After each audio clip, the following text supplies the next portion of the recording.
Hallo, baie welkom, dankie dat jy my kanaal gekies het om na te kyk.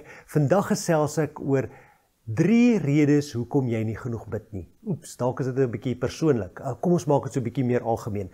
3 redes hoekom mense nie genoeg bid nie en hoe om dit reg te stel. Dis die tema van vandag se praatjie.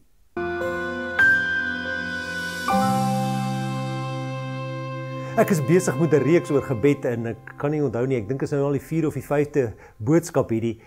Maar ek glo as jy van die vorige boodskappe gekyk het, sal jy agtergekom het hoe belangrik gebed is. Dat God graag wil hê ons moet bid. 1 Tessalonisense 5:17 sê bid gedurig. Jakobus sê vir ons in Jakobus 5:16 die gebed van 'n gelowige het 'n kragtige uitwerking. Ja, God wil hê ons moet met hom praat in gebed. Maar as ons na ons eie gebedslewe kyk, dikwels, dan bid ons nie genoeg nie. Ek dink as jy vir die meeste Christene vra, bid jy genoeg? Of miskien moet ons die vraag vra, wil jy graag meer bid? Dan sal hulle sê, ja, ek wil graag meer bid. Waarom bid ons dan so min? Waarom bid ons nie genoeg nie, veral as ons weet wat 'n krag daar in gebed lê? Ek wil vir jou 3 redes gee. Die eerste rede waarom ons nie genoeg bid nie, is ons is te moeg of ons is te besig.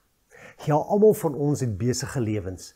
En dit is baie keer baie goeie goed wat ons besig hou. Ons is besig met ons werk, ons is besig met die kinders, ons is besig met hulle programme, ons is besig om 'n lewe te probeer maak. En dit is nie altyd maklik nie. En dan gaan ons deur ons dag en aan die einde van die dag, dan maak ons oë toe en dan besef ons, ek het nou nie eers vandag met die Here gepraat in gebed nie. Al weet ek dit is belangrik, al weet ek my gebede kan 'n verskil maak, raak ek so besig dat ek nie tyd het vir God nie. Dit laat my dink aan 'n ou wat 'n werk gekry het jare gelede as 'n byl, as 'n houtkapper. En die man het vir hom gesê, die voorman, hoorie so, jy kan kom werk as houtkapper, maar ons gaan jou dophou die eerste maand. Jy moet 5 bome per dag afkap. Sien jy daarvoor kans? Ja, die man gesê, natuurlik sien ek daarvoor kans. En hy het sommer goed begin. Die eerste dag het hy 7 bome afgekap. Die volgende dag weer 7. Die volgende dag 6. En so het dit begin min raak. En hier so na die einde van die eerste week het hy gesukkel om 5 bome afgekap te kry. En in die tweede week kon hy skaars 3 bome afgekap kry. En aan die einde van die maand het die voorman hom ingeroep en vir hom gesê, hoorie, ek is baie jammer, maar ons gaan jou moet laat gaan. Want sien, jy het baie goed begin, maar jy het regtig stoom verloor. Jy kry nie jou 5 bome afgekap nie. Toe sê die man, maar ek gaan harder probeer. Toe sê die voorman vir hom, maak jy elke dag jou byl skerp? Toe sê die ou vir hom, nee, ek doen dit nie. En die voorman sê vir hom, maar hoekom nie? Hy sê, want ek is te besig, ek het nie tyd nie. Ek is so haastig om by die bome uit te kom, dat ek begin kap. Jy sien, dis waar die ou se probleem gelê het. Hy het nooit sy byl skerp gemaak nie. Gebed is hoe ons byl skerp maak. Ons kan so besig wees, maar as ons nie heel eers tyd maak vir God nie, dan is ons byle stomp. En dan is al daardie ander geswoeg en gesweet net verniet. My suster, Marie, sy was net in die hoërskool, ek dink in standaard 7 graad 9. Het was jare gelede hier in 1974 se kant. Toe was sy in die KJA gekom, ons het net na Port Elizabeth toe getrek, en die KJA het 'n wakker bly gehou. Nou, dit was die beginjare van wakker bly. Daai jare het, as die jong mense wakker gebly het hulle nog regtig wakker gebly. Ek het daarna toe ek predikant was ook saam met jong mense wakker gebly, en al wat hulle gedoen het, hulle wou 'n fliek kyk, en daarna het hulle kussings en hulle duwys gevat en wou slaap. Maar daai jaar het hulle regtig wakker gebly. En mense moes hulle borg, mense moes ons borg om vir hoeveel ure ons gaan wakker bly. So Marie het 'n borgvorm gehad, en party het 5 sente uur geborg, party het 1 sente uur geborg, want sente was toe nog iets werd. Party het 'n rand 'n uur geborg, dit was sommer 'n klomp. En Marie het vir 72 uur aan mekaar wakker gebly. En sy wou nog langer wakker bly, maar my pa het haar gaan haal by die kerk en gesê, nee, so kan dit nie aangaan nie. Jy moet nou huis toe kom, jy moet gaan slaap, dis nie goed vir jou gesondheid nie. En toe ons by die huis kom, en het sy gesê, maar sy gaan net gou stilte tyd hou. En sy het op haar knie gegaan om te bid, my pa die deur agter haar toegetrek, en na meer as 'n uur, toe vra ons, waar is Marie? En toe ons gaan kyk, toe sy net so op haar knie aan die slaap geraak, want sy was net eenvoudig te moeg. Miskien is jy ook te moeg. Dan wil die Here vir jou sê, maak heel eerste tyd vir gebed. dan sal ek vir jou die krag gee vir die ander dinge wat jy vandag moet doen. Ek wil vir jou die oplossing gee vir hierdie dat ons te moeg en te besig is. Die oplossing is dat jy jou dagboek vat en gaan kyk, waar kan ek die beste tyd maak om saam met die Here deur te bring vandag? En miskien is dit heel eers in die oggend as jy wakker skrik. Moeder Teresa, het ek gehoor, het elke oggend as sy wakker word en haar oë oopmaak, het sy gesê, goeiemôre Jesus, morning Jesus. Dalk is dit 'n manier om jou dag te begin. Vir my is dit moeilik, want ek is nie 'n oggendmensie, so as ek my oë oopmaak in die oggend, is ek nog nie myself nie. Ek vat so 'n rukkie om in die gang te kom. Maar 8 uur wanneer die huis stil is, dan is ek alleenig en dan is my beste tyd om stil te raak saam met die Here en te bid.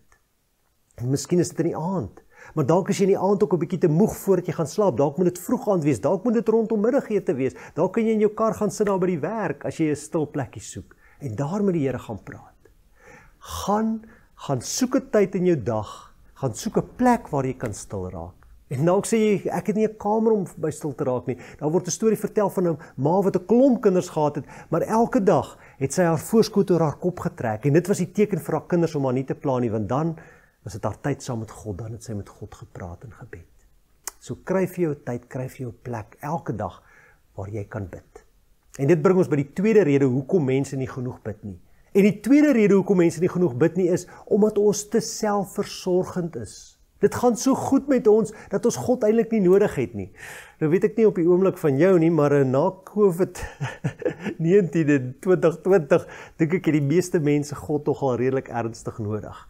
Want ek weet nie in watter beroep jy staan nie, maar meeste sukkel maar. So dalk is dit nie so 'n legitieme ene nie. Maar ek onthou jare gelede toe ek 'n predikant in 'n gemeente was, het die leierouderling eenslag teruggekom van Japan of sy werk het om Japan toe gestuur gereeld. En toe kom hy terug en toe gesels ek eendag met hom en ek vra vir hom, is daar kerke in Japan? Glo die mense? Toe sê hy nee. Die mense stel nie in God belang nie, want dit gaan te goed met hulle. As hulle iets nodig het, gaan koop hulle dit. Hulle het alles wat hulle wil hê. Hulle het God nie nodig nie.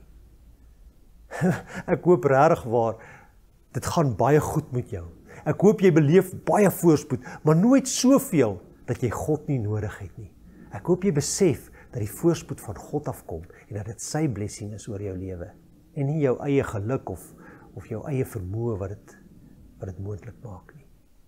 So, as jy in hierdie kategorie val, die kategorie van dat dit te goed gaan met my, begin kyk na die wêreld rondom jou.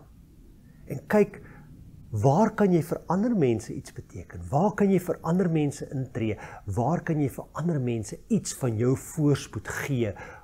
Want God het jou geseën, sodat jy vir ander tot seën kan wees. En so gaan jy die evangelie kan versprei. En dit bring my by die derde ding, en ek dink dis dalk die belangrikste een, hoekom ons nie genoeg bid nie. En dit is omdat Satan soos 'n brullende leeu rondloop en soek wie hy kan verslind. So sê skryf Petrus in 1 Petrus 5 vers 8. Ja, die duiwel kan jou as gelowige, kind van God, nie uit God se hand ruk nie. Want jy's veilig in God se hand. Niemand kan jou uit God se hand ruk as jy 'n kind van hom is nie. Maar die duiwel weet, hy kan jou die vreugde en die krag beroof as hy dit kan regkry dat jy nie bid nie. Hy weet, meer as enige iemand anders, hoeveel krag daar in gebed is. Hy sinner as gelowiges bid. Daarom sal hy allerlei slinkse planne probeer, net sodat jy sal ophou bid, net sodat jy minder sal bid, net sodat jy nie sal bid nie, sodat jy nie sal tyd hê om te bid nie. Hy sal elke stok in jou speek steek, as jy wil bid. Hy sal elke klip in jou pad rol. Hy sal vir jou sê, jy is nie goed genoeg nie. Wie is jy om te bid en te dink God gaan jou gebede beantwoord? Ja, hy gaan jou herinner aan jou verlede, hy gaan jou herinner aan sonde in jou lewe. God herinner 'n mens nie aan sonde in 'n mens se lewe nie. Hy herinner 'n mens daaraan dat daar nou sonde in jou lewe is en dat jy dit nou moet bely. Dan weet jy dis die Heilige Gees, maar as dit donkie jare terug se goeters is, weet maar dis die duiwel wat jou daaraan wil herinner. Hy wil jou daaraan vasmaak, sodat hy kan kyk of jy nie jou gebedslewe skade sal laat lei nie. Moenie dat hy dit reg kry nie. Jaag die duiwel weg. As jy dalk vandag nie goed genoeg voel nie, dalk nie werd voel om te bid nie, dan wil ek jou wys wat Paulus skryf in Efesiërs 2 van vers 4 af. Hy sê daarso, vers 4, maar God is ryk in barmhartigheid en het ons innig lief. Deur sy groot liefde het hy ons wat dood was as gevolg van ons oortredinge saam met Christus lewend gemaak. Uit genade is julle gered. Ja, in Christus Jesus het hy ons saam met hom opgewek uit die dood en ons saam met hom 'n plek in die hemel gegee, sodat God ook in die tye wat kom sou laat sien hoe geweldig groot sy genade is deur die goedheid wat hy in Christus Jesus aan ons bewys het. Julle is inderdaad uit genade gered deur die geloof. Hierdie redding kom nie uit julleself nie. Dit is 'n gawe van God. Dit kom nie deur julle eie verdienste nie. Daarom het niemand enige rede om op homself trots te wees nie. Nee, God het ons gemaak wat ons nou is. In Christus Jesus het hy ons geskep om ons lewe te wy aan die goeie dade waarvoor hy ons bestem het. God het ons gemaak wat ons nou is. Alles wat jy het, dis genade. Jou redding is genade. Jy is nie beter of slegter as iemand anders nie. Maak nie saak hoe jou verlede lyk nie. Maak nie saak hoe Satan jou aan jou verlede wil herinner nie. God het jou uit genade gered. Daarom het jou gebede krag. Daarom mag jy met vrymoedigheid na God gaan. Daarom kan jy met vrymoedigheid bid. Ek wil afsluit met 'n laaste storie.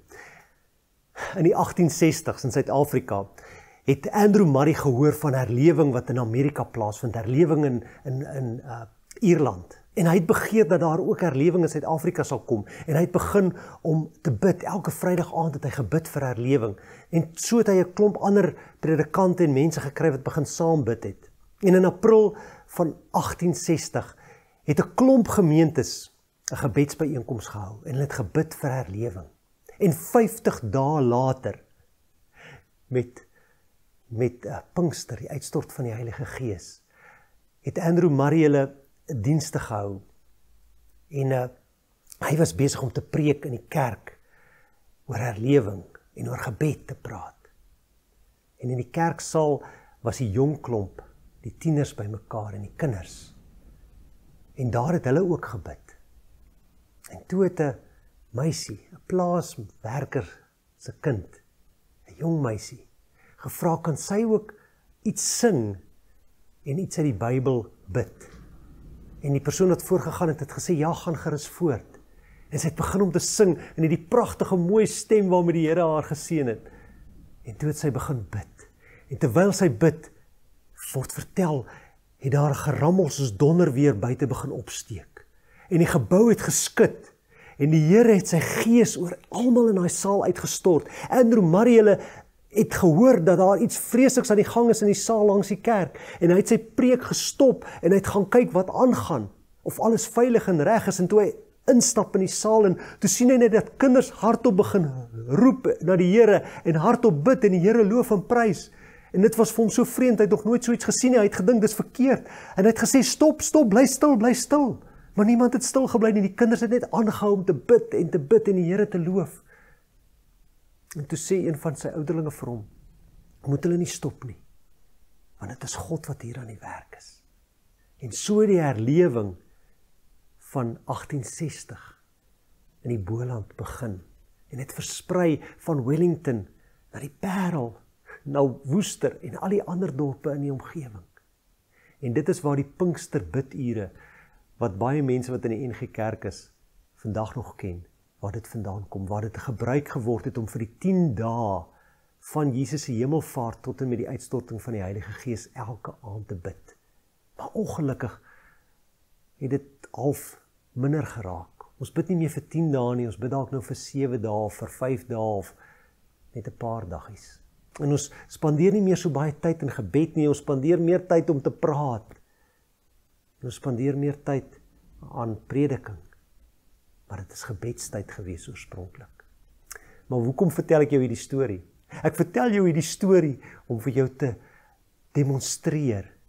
Dit maak nie saak wie jy is nie. Maak nie saak of jy 'n plaaswerker se kind is nie. Jou gebede kan herlewing ontketen. Ja, ek weet dit was nie net haar gebed nie. Dit was Andrew Murray en 'n klomp ander mense wat saam gestaan het in gebed. Maar jy kan ook saam met ander staan in gebed. Jou gebed het 'n kragtige uitwerking. En daarmee wil ek jou groet. Vrede vir jou. Mooi bly, totsiens.